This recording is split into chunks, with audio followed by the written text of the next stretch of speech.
Doctrine and Covenants 124. I love this lesson, and I think you're going to enjoy it too. This is a fantastic experience. I'm excited to bring this lesson to you, and I'm excited to have you here. But before we go much farther, hey, just realize you are fantastic. Do you like that? You're a fantastic. Hey, I want you to know I want you to know that I'm a fan of yours. Now, as we get into this lesson, I want to share a principle with you that I learned years ago from a teacher manual that we used to use. We don't use it anymore, but this principle, I believe, is true, and it has shaped my teaching. And this lesson really demonstrates this. This was Gospel Teaching and Learning Handbook, and it was Decide How to Teach. And I just want to share a couple quotes right here. You can read the whole thing. I'll just share part of it right here. Students are edified when they are led through a learning process that is similar to what the teacher has experienced during lesson preparation. Students should be led to search the scriptures for understanding and to discover the truths of the gospel for themselves. They should be given opportunities to explain the gospel in their own words and to share and testify of what they know and feel. This helps to bring the gospel from their heads down to their hearts. Then it says these three results. They gain confidence, they feel a desire to apply, and they're better prepared to explain. And I'm like, wow. Now, this was, you drop a quote like this, and you're like, wow, how do I do this? And this literally has been my journey the last 8 to 10 years to try to figure out the best ways to do this and get kids to study the scriptures. And if you're watching my videos, you're like, yeah, this is what's going on. This is Brother Kirkman's strategy. They're studying their scriptures. They're talking about the scriptures. They're marking scriptures. And I lead them through that process. And that's exactly what we're going to do today. Today, we're going to do small group training, how to train them, how to share in small groups. And I say training because if we just put them in small groups and say share, some will take off with that, but many will struggle and fail at that. And so we want to give them some training, and I'm going to give you some training on how to make small groups more effective. And so this will be fun discussion and explanation. Doctrine and Covenants 124, quick intro statement that I just said, turn to your neighbor, read this. Turn to your neighbor, take turns reading the 2 paragraphs. On the study page, and the PowerPoint, as usual, in the show notes on YouTube. And if you can't find that, go underneath the show, and you'll see the title, and then you'll see the more. Click on more, and you might have to click on more again if it shows up. And then it'll bring up the show notes. You just scroll down. There's the links for the PowerPoint and the study page. Now, on the bottom, I said, I want you to mark this phrase right here down at the bottom of the study page. And so there we go. Now, let's keep moving. Oops. Well, let's see. So the next one, this was a fun little activity. With your help of your neighbor, your teammate, I sit them in pairs, right? They're sitting right next to each other. Name as many temples as you can. And I just say, one person's the scorekeeper. They tally. And just at the top, they tally, write them on the paper. I didn't have them doing it. I just said keep a tally because that way they can do more. Name as many temples as you can. Tally them on the paper. One person tallies. 1 minute, go. And I got 12, 13, 14, 10. And after they're done, I just walked up and down the row and said, how many did you get? How many did you get? 10, 5. 15, and just high five the groups and celebrate that little thing, that little activity. Then I took them to this slide and I said, now, when we see temples, I want to make a connection with Jesus Christ. It's not the building. The buildings are great. Yes, they're dedicated, they're consecrated, they're beautiful, they're amazing, but it's not the building. It is Jesus that blesses our lives. So if I use this as an example, if I invited you over to my house and I fed you dinner, did my house bless you or did I bless you? Right? And we want to give credit where credit is due. If we talk about the temple, and never talk about Jesus Christ, we miss it. The power is in Jesus Christ. And one reason why I feel this is so important and so strongly about this is because I asked teenagers, "Where do you feel the Spirit?" They said, "Temple." And then, "When have you felt Jesus?" And they're like, "I don't know if I've ever felt Jesus. He died for me," you know? And I was like, "No, no, no. When you feel that love, that Spirit, that peace in the temple, you are feeling Jesus' love, Spirit, and peace." Okay? And so connect to Him so that they can see the impact He has in their life today. We want to connect it to Him. Now, that's just me, but I feel really important about that. Really strongly about that. Now I say, we're going to work in small groups. I'm not going to put them in small groups just yet, but I'm saying I'm going to put you in small groups. And the first thing we're going to do is study why temples. Doctrine comes 124. Now, I've gone through and I highlighted some of the blessings that he highlights here because I felt like they were kind of hard to find. And I don't know, maybe, but anyway, I just decided to do that to help them out a little bit. But why temples? I want them to go through and read this box. And I gave them about 3 to 4 minutes. I'm walking up and down the aisles, making sure they're reading and marking and encouraging them to do that. Now, once they're done with this, I then divide them up into small groups. By the way, as they're reading, I'm trying to figure out in my mind how I'm going to divide up my small groups. Teacher, take control. You're the coach. It's kind of like you've got a team of soccer players. Who's going to be your goalie? Who's going to be midfield and et cetera, et cetera. I don't even play soccer, so I don't know. But you got to take control of who's going to play where for the team to succeed. And so while I'm watching them study and walking around, I'm deciding who are going to be and how I'm going to be dividing up my groups. Let me give you some tips on that. Okay, small groups are 3 to 6 people. If, for example, you don't want them too big. For example, I was in a group the other day in service. We had 7, 8 people.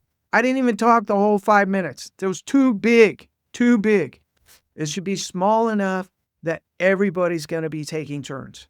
I prefer 3 to 4, but I know sometimes you get really shy students and you might need to make a group of 5 so that you don't have too many shy, super shy students in a small group. And so that's what I'm thinking about, right? I'm thinking about, okay, who's good at sharing? Who's good at explaining? The really shy ones got to sprinkle with the really good ones and divide it up, right? And spread it out to where you've got some really strong ones with some weaker ones, and they're helping each other out to get stronger. So I appoint a leader. Good. Again, I'm the head coach. Don't say, okay, pick a leader. They'll go, nose goes. No, that's so ineffective. 1% better here. Appoint the leader. I set up my groups and I'm looking at it. Okay, this is a person who is confident, is explaining, and they're my leader. Okay. Appoint a scorekeeper. Now, the scorekeeper is someone that tends to be a little shy or a little bit quieter, but has capable of keeping score. And I'll explain how to keep score in a little bit. And okay, all students must be able to see the front of the class and the screen, and I'll explain why that is in a minute. And all students must be able to face each other. You can't have a small group with me, this person, a person behind me, and a person over here. Because if I'm having a small group conversation like this, it's not promoting good conversation. And so they must be turned towards facing each other. I tell you this because I've seen this. I go walk in and observe a class and they're having small group conversations. It's like this, not promoting a good conversation. And so we must turn our desk and face each other's. I'll have a picture, hopefully, later on of how I put my desk. I'll add those to the slides. All right, group leader. Now, I created a group leader page that will also be in the show notes. And the group leader, I will print this paper up, give that to them. And So I explained to the group leaders, you're the team leader. Encourage everyone to share. Compliments are after each share. So that's really good. Interesting. Thanks for sharing. Cool insight. Thanks for sharing. Oh, got that one on there twice. Sorry. I will fix that. Awesome. Something like that, right? And then point to the next person to share. Use their name. Say, will you go next? And I invite, when I say, okay, time to share, I invite the group leader to go first. And so we avoid nose goes. We want to be more effective than that. Okay, so I'll just say, group leader, start us off and then ask the next person and then just go around in circles. Okay, now the scorekeeper. Let me explain scorekeeper. I just tell a scorekeeper on a blank piece of paper. This was about the size I used on a blank piece of paper, a little 5 by 6 or so. Write down these numbers, 20, 30, 40, 50. Provide some space. And I just tell them as people are sharing, you add tally marks. And so that'll make more sense as I show you the next slide. So this next slide is actually going to come up with just 2 prompts. And I'd say, okay, and this is the training wheels that I give them to help succeed in small group share. Okay, 20 points. One thing I marked was in verse blank where it says blank. That seems to be saying blank.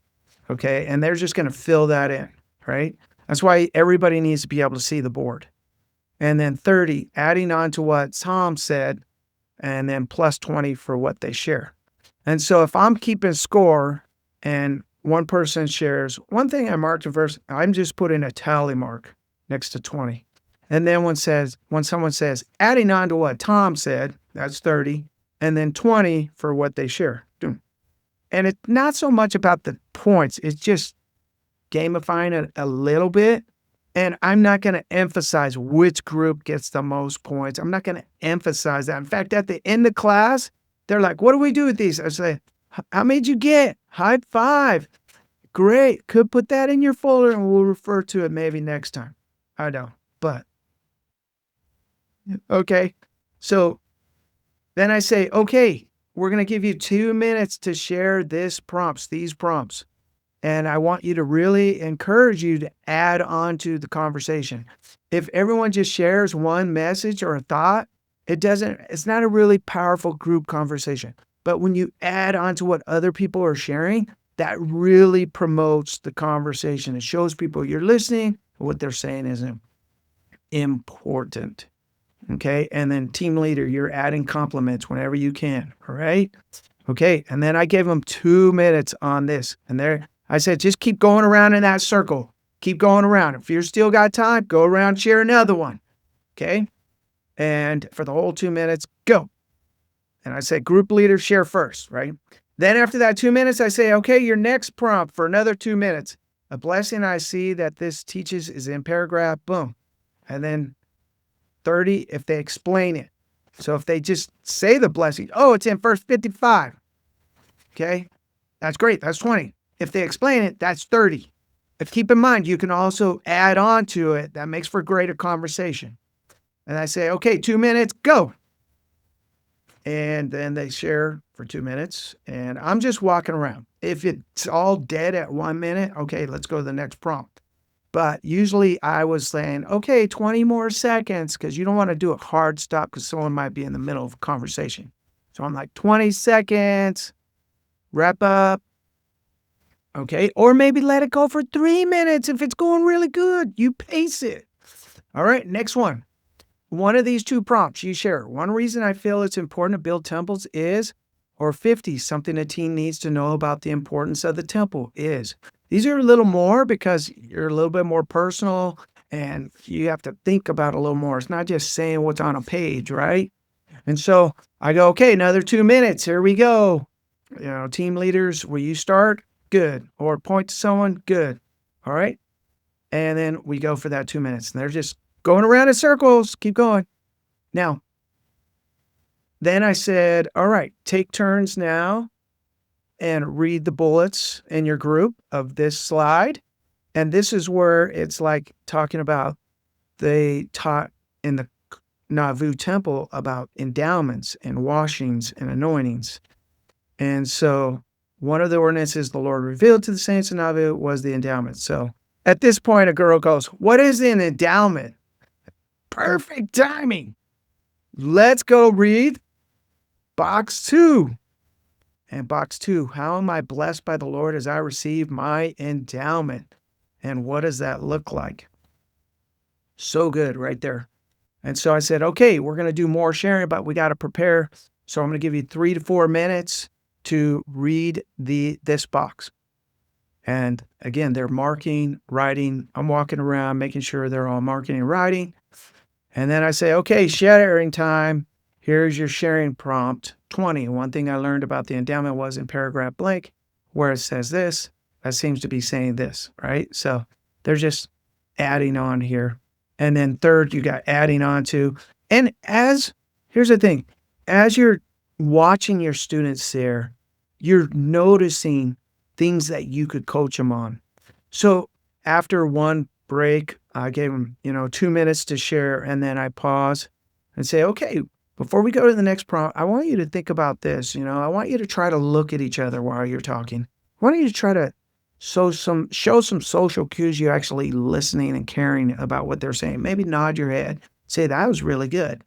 Just give them some prompts, give them some coaching as you're witnessing their small group discussion. What would help them make it 1% better? And give them that little bit of coaching. Okay. Then after that 2 minutes for the previous share, right there, 2 minutes, give some coaching. Okay. Here's the next prompt. One thing team needs to know about the endowment is boom. And then I give them 2 minutes to share on that. Keep in mind this 2 minutes is kind of flexible, 2 to 3 minutes, but I have a timer because you don't want to lose track of time, and it keeps you on task, helps them to keep on task. You don't want to go them 10 minutes and they've completely gone off the rails in a different direction. Okay.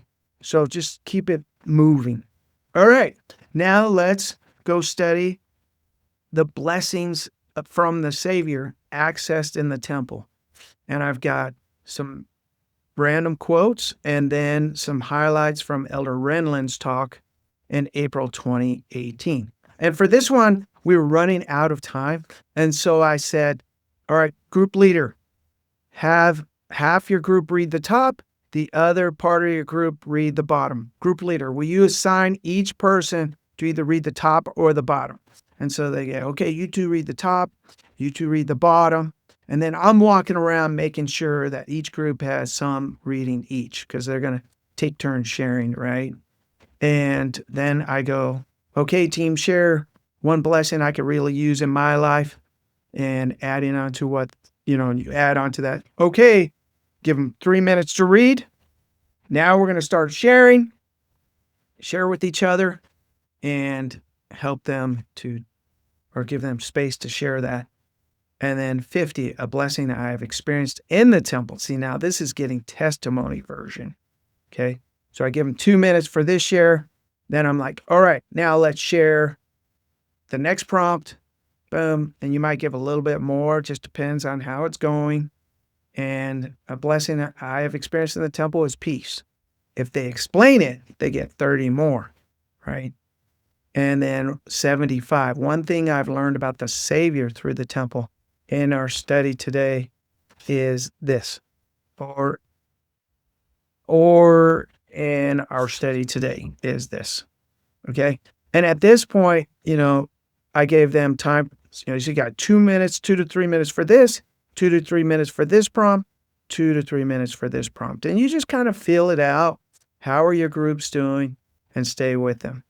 And I didn't get time for the next two slides, which were read this quote and then 30 points for each person who comments on this quote.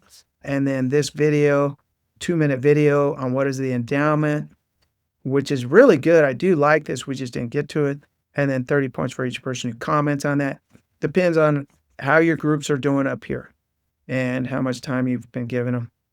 And that was it. And then at the bottom of the page, I don't have a slide for it, but I will include the slide, is like at the bottom of the page, it says, one thing I felt from the Savior today was, one thing I feel inspired to do because of our study today is, and those are really powerful.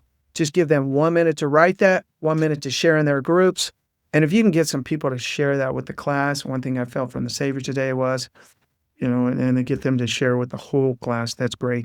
And so that was it. That's kind of it. I hope this is really helpful. I'm a fan of yours, and this is really powerful lesson.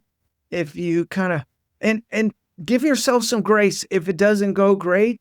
You might have to say to yourself, okay, what could I do to mix up my groups a little bit better next time? What could I do to coach them a little bit more?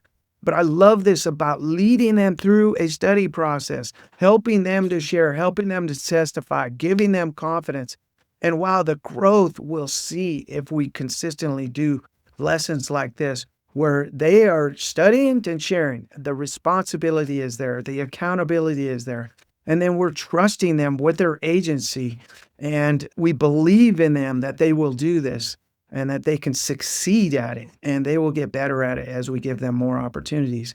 And then as we're going around and we're just pointing out, great job, great work. And after class, I'm like, wow, you did a wonderful job. You're a great sharer, and really thank you for helping your group today. That was magnificent.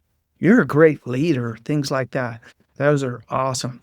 Well, thank you very much, everybody. I hope this is helpful. And if you wouldn't mind, give me a thumbs up on this video if there's something in here you think you learned from or will be helpful to you. If you give a thumbs up, I just love sharing my ideas with you because I know that you can make them better. Have a great day, everybody. You're awesome.